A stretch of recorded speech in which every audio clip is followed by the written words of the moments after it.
Okay, class, today we're going to be learning about congruent segments and angles, and the learning objective for today is knowing how to use congruent segments and angles to find their measures. Okay, so before we begin, we need to define what congruent segments and angles are. So segments that have the same length are congruent segments. For example, let's take a look at these two segments.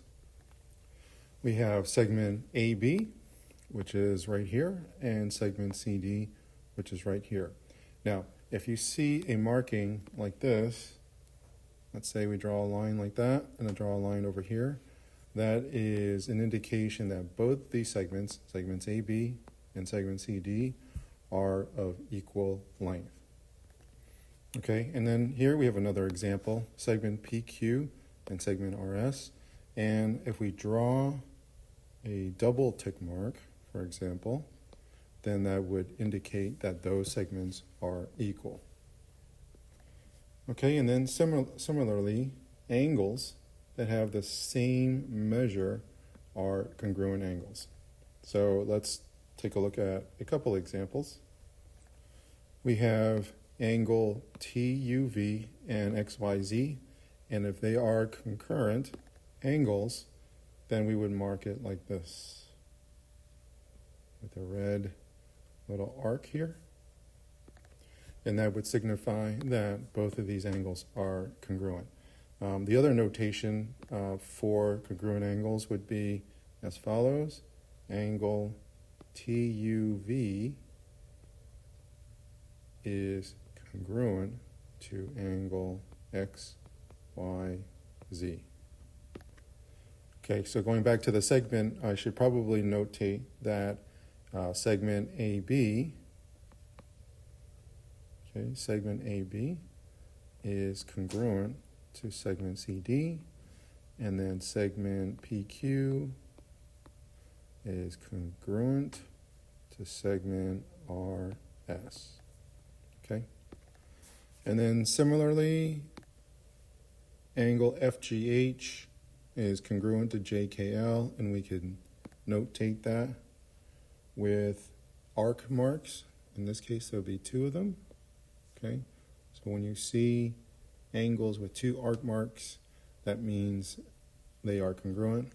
Or if you see angles with single arc marks, they're also congruent. Then obviously we can also go to three arc marks if we've got three sets of angles that we are dealing with. Okay, and then to notate this, we would say that angle FGH is congruent to angle JKL. Okay, so let's go on to some examples that take into account congruent segments and congruent angles. Okay, so here we have a problem that tells us that if the measure of angle XWZ is 127, so XWZ is right here, XWZ is 127, okay, and this is not drawn to scale, what is the angle of YWV? And the notation that's missing here, I should note, is this, and we're told that this is 32 degrees. Okay, so how do we solve this problem? Well, we need to set it up first. We are told that angle, the measure of angle XWZ is 127, so that is this entire thing. So what we're going to need to do is find the measure of angle XWV plus the measure of angle YWV plus the measure of angle VWZ is equal to the measure of angle XWZ. Okay, so if you didn't get that, I'm going to go ahead and write this out. The measure of angle XWY plus the measure of angle YWV plus the measure of angle VWZ is equal to the measure of angle XWZ. Okay, so we know that the measure of angle XWY is 32. We know that because it's given in the problem. okay? So we can go ahead and replace that with 32. Let's see, 32 plus the angle of measure YWV,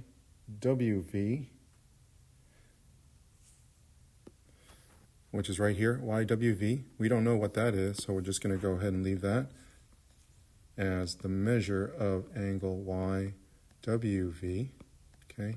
Plus, we also know, actually we need to find out the measure of angle VWZ, okay? That's VWZ. Well, we do know what that angle is. We have this arc mark right here that tells us that both of these are congruent, so we know that's going to be 32 degrees, okay?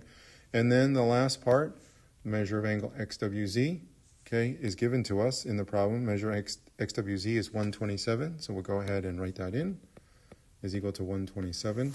And if we do the algebra correctly, we find that 32 plus 32 is 64, so we've got 64 plus the measure of angle YWV is equal to 127, okay?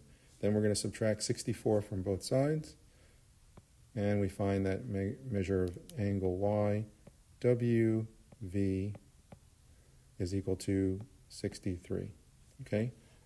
And so that is our answer. Okay, so let's go on to another example using congruent segment. Okay, so we have this following diagram, and take a look at the notation. We have congruencies here. Segment GF is the same as segment EF, okay, because of this tick mark. And then segment AH is also congruent to HG because of these double tick marks. And then segment AB is congruent to segment GE with these triple tick marks. So the question here is, what is the length of segment HF? Okay, so how do we do this? First, we need to set up the equation. We know that segment HF is equal to HG plus GF. Well, how do we know that?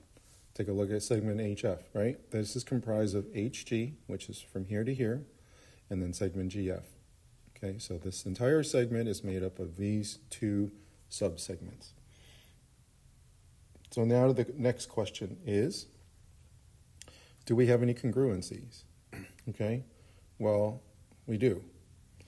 We know that segment HG, okay, is the same as segment AH. So we can rewrite this equation as HF is equal to AH. And do we know what segment GF is? Well, segment GF here has one single tick mark. And where else has a single tick mark? Right here, segment BC. That also has a single tick mark. So we can rewrite this equation as AH plus BC. Okay? Well, what is HF? HF is equal to AH, which is 11 centimeters, AH. So we can replace AH with 11, plus, and what is BC? BC is 8 centimeters, so we can write 8. And so we know that AHF, or segment HF, is equal to 19 centimeters. Okay, 19 centimeters. So hopefully that made sense to you. If you were confused by any of this, please go back to the beginning of the recording and listen to it again. Thank you.